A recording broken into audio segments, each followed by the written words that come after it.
I think one of the interesting things you brought up was fit. Could you go a little bit more into detail about what a good fit for a certain player would be? What factors, you mentioned academics, maybe level of the program, and what type of factors make a place a good fit? Well, I always thought the decision involved three areas of risk, and you got to decide what kind of challenge you want to take on each of those areas. One would be a baseball risk, meaning how good are you going to become as a player, and what's the quality of their program.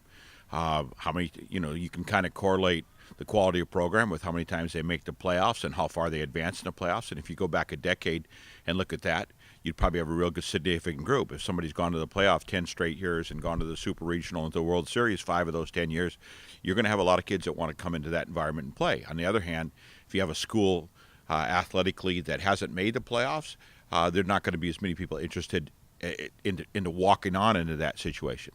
And then that same risk approach can be applied to academics, where you're a certain GPA and a certain test score.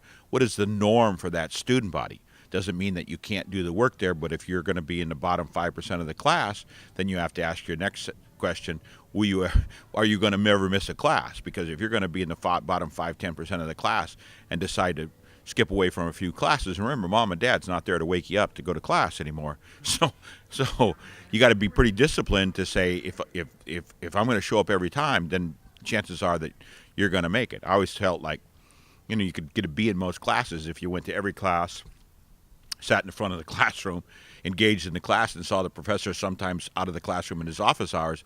Chances are he knows you fairly well, and he'd probably give you the benefit of the doubt when you write that paper. And then lastly is socioeconomic. How far away from home? What are the cost dynamics? Big city, small city, weather, facilities, kind of all the other paraphernalia that figures into that. But those three areas, as you isolate and identify for yourself, you may really love a school, but mom and dad may not be too pleased with it being 2,000 miles away from where you are.